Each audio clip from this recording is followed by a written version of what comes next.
మీ business ఏదైనా మీ ఊర్లో promotion చేయాలంటే అది సుమన్ టీవీతోనే సాధ్యం. ఇప్పుడే సంప్రదించండి. హాయ్ హలో నమస్తే, వెల్కమ్ టు సుమన్ టీవీ. నేను మీ అమర్నాథ్. ప్రజెంట్ మనం విశాఖపట్నం భీమిలి నియోజకవర్గం మధురవాడ రావల్పాలెం రోడ్లో ఉన్నటువంటి ఎస్జే ప్రీ స్కూల్ దగ్గర అయితే చూస్తున్నాము.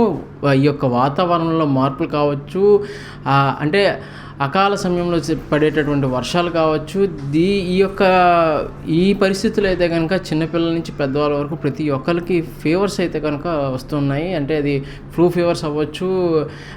అంటే ఫీవర్ వచ్చిన తర్వాత కూడా పిల్లల్లో చాలా వరకు నీరసం కనిపిస్తుంది. ఇది అబ్జర్వ్ చేసినటువంటి ఎస్జే ప్రీ స్కూల్ వారు అయితే కనుక ఈ యొక్క పిల్లలకి ఆర్య హాస్పిటల్స్ తరపున ఆధ్వర్యంలో జరిగేటటువంటి హెల్త్ క్యాంప్ని అయితే నిర్వహించడం జరుగుతుంది. కేవలం ఏంటంటే ప్రతి ఒక్క పిల్లవారికి ఈ యొక్క టెస్ట్లు అండ్ అలానే హెల్త్ చెకప్స్ చేయించి దేనివల్ల అయితే ఈ యొక్క ఫీవర్స్ వస్తున్నాయో అండ్ ఫీవర్ వచ్చిన తర్వాత కూడా ఎందుకు నీరసంగా ఉంటుందో వీటి మీద హెల్త్ క్యాంప్ అయితే కనుక నిర్వహిస్తున్న పరిస్థితి. అండ్ అలానే ఇది నిజంగా ఒక చక్కటి ఇనివేటివ్ అని చెప్పొచ్చు, ఇనిషియేటివ్ అని చెప్పొచ్చు. ఎందుకంటే పిల్లలకి హెల్త్ బాధ్యత తీసుకోవాల్సిన పేరెంట్స్ తర్వాత స్కూల్ యాజమాన్యాన్ని కూడా ఉందని చెప్పాలి. అందుకని ప్రీ స్కూల్లో పిల్లలు చాలా హెల్తీగా ఉండాలంటే కనుక కంపల్సరీ హెల్త్ చాలా ఇంపార్టెంట్. ఇందులో భాగంగా ఎస్జే ప్రీ స్కూల్ వారు అయితే కనుక ఈ యొక్క హెల్త్ క్యాంప్ నిర్వహిస్తున్న పరిస్థితి అయితే కనిపిస్తుంది. ఒకసారి వాళ్ళతో మాట్లాడి మరిన్ని వివరాలు తీసుకుందాం. ఈ క్యాంప్ ఏంటి అంటే ఫీవర్ సీజన్ అనమాట. ఇది లాస్ట్ 2-3 months నుంచి ఫీవర్సే వస్తున్నాయి, అందరికీ కవర్ చేస్తాయి.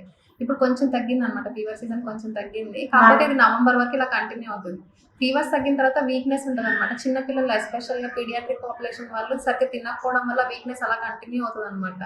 అలా కంటిన్యూ అయ్యి వేరే ఇన్ఫెక్షన్స్ వస్తాయి, యూరిన్ ఇన్ఫెక్షన్స్, వేరే హెల్త్ ప్రాబ్లమ్స్ వస్తాయి. కాకపోతే అవి వాళ్ళకి పెద్దగా ఈ తినకపోవడము, వీక్గా ఉండడము, తక్కువ ఆడుకోవడం, ఇవన్నీ వాళ్ళకి పెద్దగా అనిపించకపోవడం వల్ల హాస్పిటల్కి అప్రోచ్ అవ్వరు పేరెంట్స్. సో మన ఈ క్యాంప్ వల్ల ఏమవుతుందంటే వాళ్ళు కొత్తగా ఏ ప్లేస్కి స్పెషల్గా వెళ్ళట్లేదు, ఎక్కడ వెయిట్ చేయట్లేదు, వాళ్ళు రొటీన్గా వచ్చే ప్లేస్కి వచ్చి ఎక్కువ ఇన్ఫర్మేషన్ తెలుసుకుంటున్నారు. కాబట్టి చాలా చాలా చాలా గుడ్ ఇనిషియేటివ్ అండి ఇది. పిల్లలు ఆరోగ్యంగా ఉండాలి అంటే ఫస్ట్ ఆఫ్ ఆల్ తీసుకునేటువంటి జాగ్రత్తలు పేరెంట్స్తో పాటు అలాగే ఈ స్కూల్ యాజమాన్యం ఏదైతే తీసుకుంటూ ఇది నిజంగా బెస్ట్ ఇనిషియేటివ్ అంటారు. సో పిల్లలకి హెల్త్ పరంగా చాలా మంది స్టమక్ పెయిన్ అంటున్నారు మాట్లాడారు. మెయిన్ రీజన్ ఏమంటారు? చిన్నపిల్లల స్టమక్ పెయిన్ రావడానికి మెయిన్ రీజన్ ఏంటి అంటే జంక్ ఫుడ్ అండి.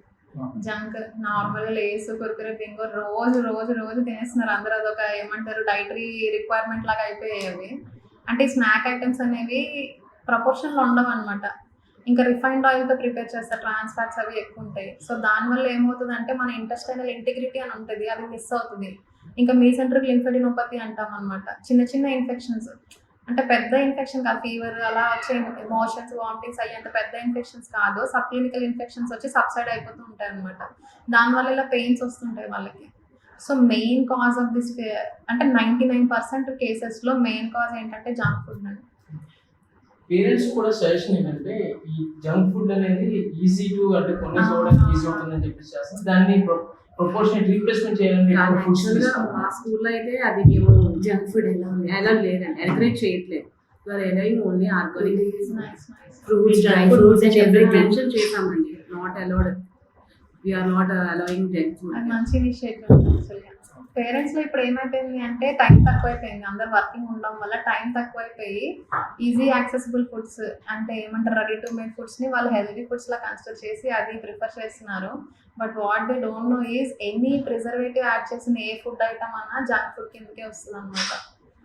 Any other than home food. ఇప్పుడు వాళ్ళు ఏమనుకుంటున్నారు, సింపుల్ ఓట్స్ ఉంటున్నాయి, లేకపోతే సెర్లాక్ ఏమంటారు సీరియల్స్ అని పెడుతున్నారు, ఇవి ఏమంటారు చాకోస్, అలాంటివన్నీ వాళ్ళు ఏమనుకుంటున్నారు అంటే హెల్దీ ఫుడ్, నేను మిల్క్తో యాడ్ చేసేది హెల్దీ అయిపోతుంది అనుకుంటున్నారు. That is a readymade food with lot of preservatives without any proportion అనమాట. బ్యాలెన్స్డ్ ఫుడ్ కాదు అది.